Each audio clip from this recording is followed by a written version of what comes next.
Peter.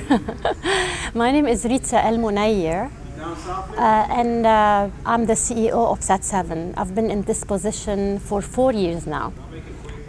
Took the CEO role in 2019. I'm Lebanese, born in a Christian family. We were very conservative as Christians, but we didn't go to church, or maybe a lot of times we didn't practice faith. But at the age of 15, I started going to church due to a friend of mine who invited me to a youth group at church, and I started going there. And after maybe 6 months, I just prayed and invited Jesus to come into my life. But prior to that, and this is very important to mention, being a Lebanese and born in a Christian family there, I was born during the war. And there were a lot of conflicts back then. It was the 70s. We had a lot of conflicts with the Palestinians, and then Christian Muslims, and then Israel. So I was in that home where my dad was so much involved in the war. He was part of the Christian militia. And my mom was very, very sick, and she passed away during the war in Lebanon. It's not because of the war, it's the aftermath of not having infrastructure in Lebanon, so no hospitals. So she passed away at the age, I was 7 years old, my sister was 5. This played a big role in my life as a Christian, because I had big questions since I was a child. Why I should be born in a country of war? Why I have to lose my mother at the age of 7? Why my dad was very much involved in the Christian militia? He goes every day to war, and I will never know if he comes back. And this made me resent God a little bit, or maybe have big questions that I thought nobody can answer, not even God. But my dad those times played a big role in my life, in my life as a future media person, as a CEO today. He made us, my sister and I, love television. How? We're a lot of times in the bunkers, nothing to do. It's a lot of times very dangerous to go outside and play. And my dad will bring us a TV set. It was black and white. And he will hook it to a car battery because we don't have electricity. And he will let us watch television, sometimes non-stop, to be distracted from the outside world and be immersed in a world that is maybe fake, but it's a kind of refuge. So not to think about what's happening outside our doors, outside our bunkers, outside of the safest room in the house where we're hiding. And whenever the bombs are heavy, are loud, my dad will come and turn the volume up, so we will not, hear what's happening outside. And after many years, I became a Christian, my sister became a Christian, and we wanted to use media in order to give children that lived like we lived the same experience, but with the hope of Christ, but with the purpose. It's not just like filling your void with programs and television, but also filling your heart with the love of Christ. So this is the first thing that Dad, gave me. The second thing is, a lot of times when the bombs are heavy and we're very scared, and a lot of glasses around us, because of the impact of bombs around us, my dad will come and cover us with his body. So if something happens, it happens to him, and we are safe. And this picture of Dad trying to protect us, trying to be there with us in this horrific experience, trying to ease our pain and fear, gave me the picture of God. Later on, gave me the real picture of God the Father, whom, even though He doesn't answer a lot of our questions, but He's there. So when I became a Christian, this is the irony. I hear the pastor saying, became a committed Christian. I hear the pastor saying that when you become a Christian, you give your life to Jesus, all your fears will go away, your question will be answered, and you will live in joy. And it was not my experience. I still have the fear, and I still have, until today, for many years, a lot of questions that are not answered. But I know that I'm not alone. I know when I'm down, God is down with me. When I'm up, He is up with me. When I'm facing tragedies and traumas and dramas and fears and success, He is there also to be with me, to help me, and to celebrate with me. And this is the legacy of my dad in my life. This is why I really feel so blessed, even though that I went through a war and a lot of uncertainties, that God has blessed me with a wonderful dad that gave me the passion to serve today in SAT7, and I will explain in a moment what is SAT7, and also made me sense and feel and taste the love of God through His behavior with us when we were kids. As a young girl, besides your father, what other influences helped you to grow as a Christian? Was there much church going on at the time? It was church, going to church. Life Stories Worldwide is broadcast live every Monday night at 8 p.m. UK time.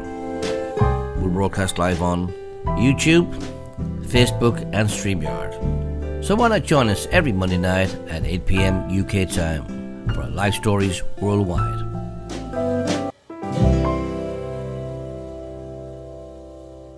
School were on and off in my childhood, like sometimes we celebrate, we're not going to school.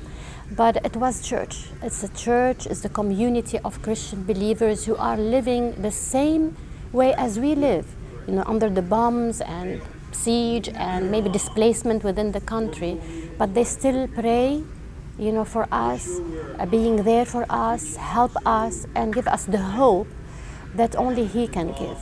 Because when I looked around those days, and even when I look around a lot of times these days, I could see that the biggest problem is hopelessness in our region. When I was a kid, we were poor. Maybe we didn't have enough to eat, or we didn't have nice clothes, or we didn't have like a proper shoes, etc., etc. But I didn't care. I think what I care about is somebody to pat me on the shoulder, give me a hug, and tell me everything is gonna be okay. And I think this is what SAT7 is doing today, is we're there with you, we are in the region, we are living the pain, the turmoil, the tragedies, the wars, the insecurities, but we're here for you, we pray for you, we're giving you the hope that nobody can give but Him. And this is our role as media, Christian media in the region.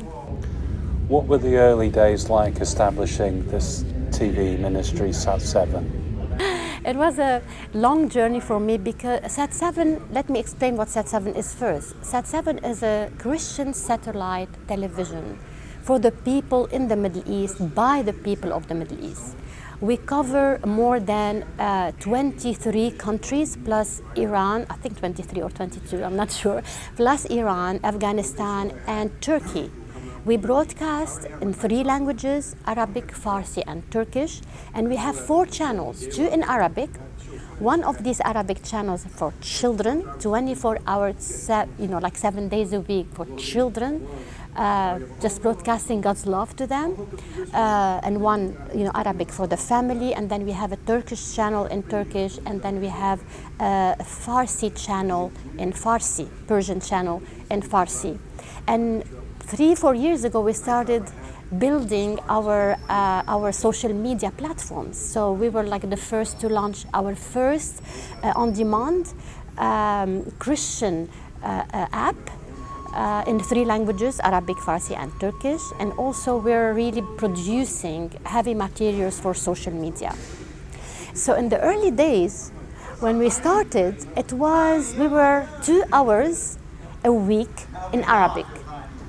And we called ourselves a channel, I don't know how, but we were 2 hours a week, and I was in those 2 hours as a producer and a screen talent for children programming. So I was writing my materials and broadcasting for children in the region. While I was doing that, I was full-time with FIBA Radio because I studied media. So I was doing FIBA Radio, but just part-time doing this 15 minutes children program on Sat 7, like once a week.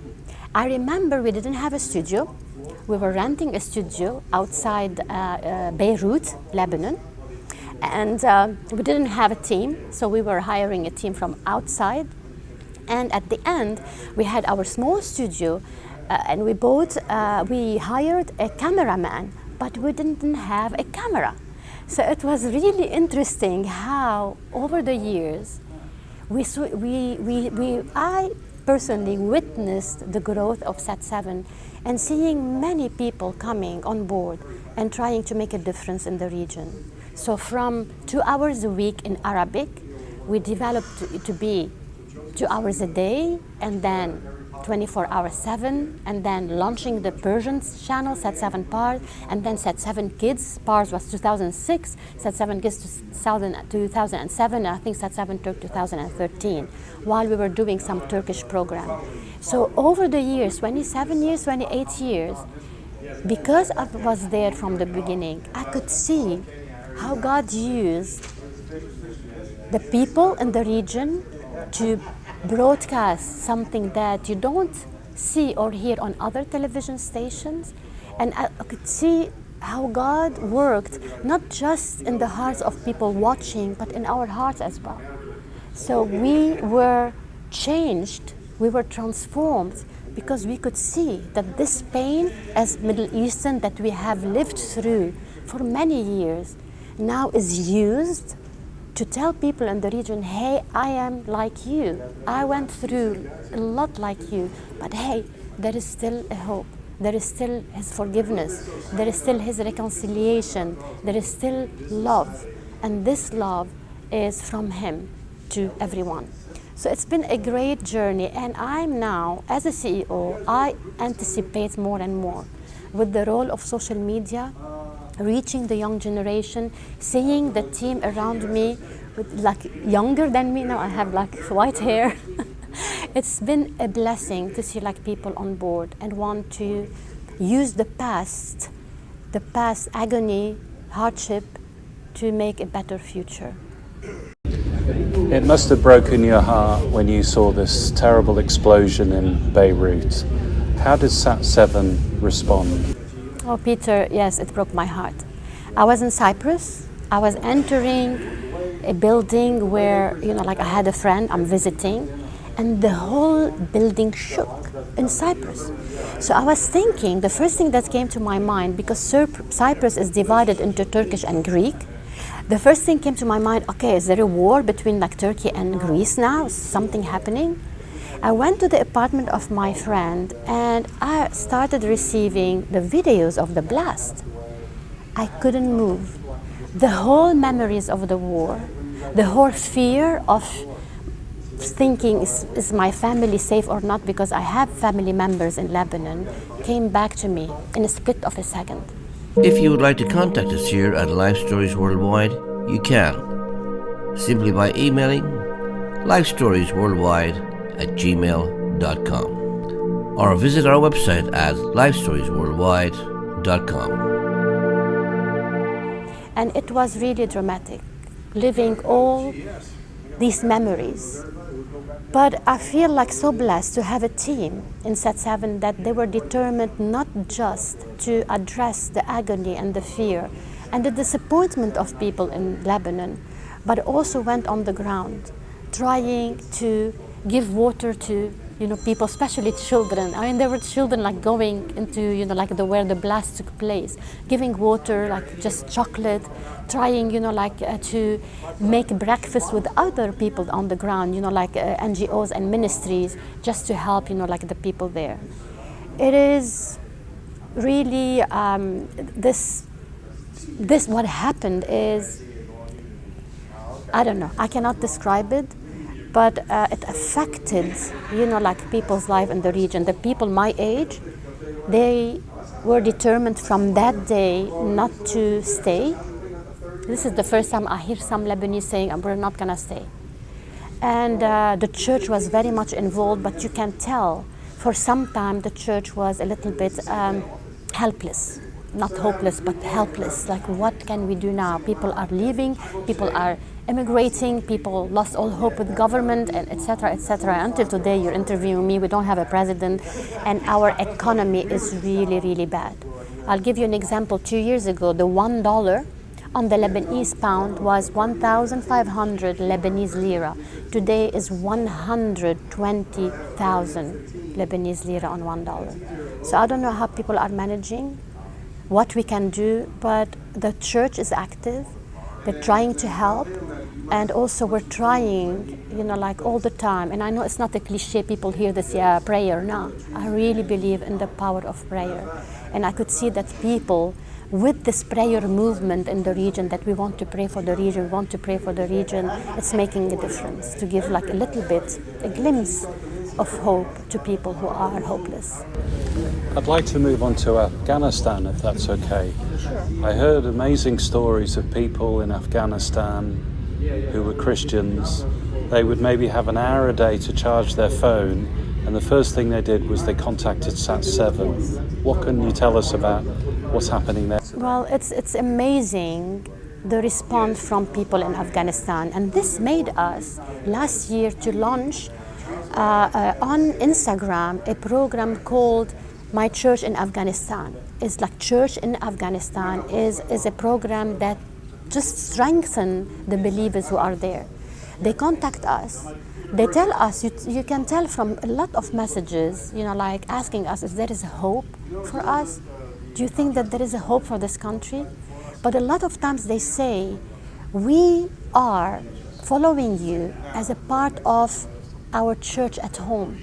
So you pray, we pray with you, you strengthen us. We are now, like having the strength to continue. It's because of you and what you broadcast in Dari and Tajik, of course in Farsi, but Dari and Tajik, aiming for the people in Afghanistan.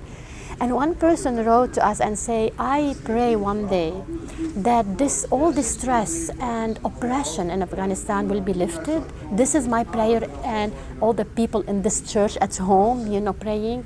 And I will personally build a church and invite people just to worship together and thank God, like for His provision, to us, even though we are in distress. So we are producing, like programs for Afghanistan, trying, like to address the women's, like issues in Afghanistan, which is, I think, common also now in Iran, but maybe with the plus of non-education for women, like in Afghanistan. We're trying to reach children because we believe that the future lays in the hands of this young generation. 60% of the whole Middle East and North Africa, Afghanistan and Iran and Turkey and the Arab world is under the age of 30.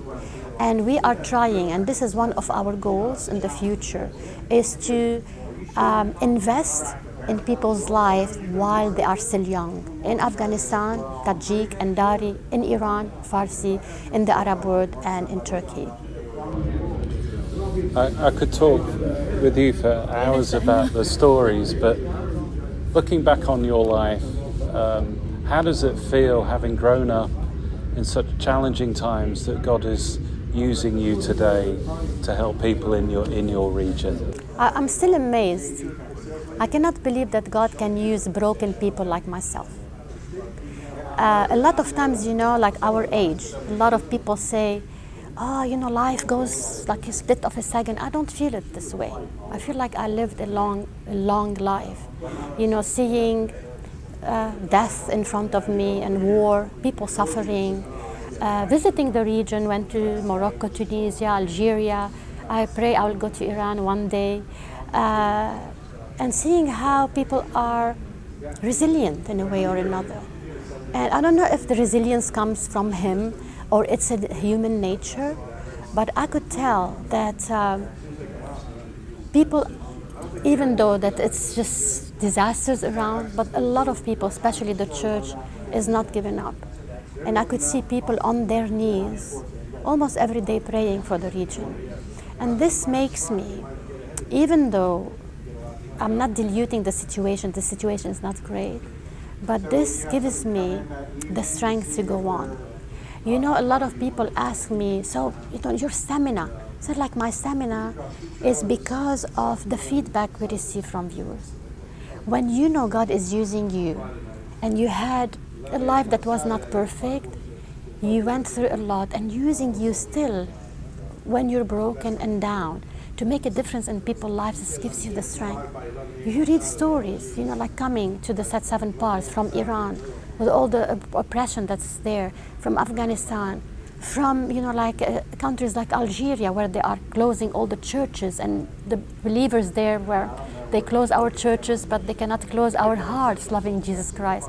When you hear these stories and you see the result of Christian programming, prayers, the church, you know deep inside that there is hope.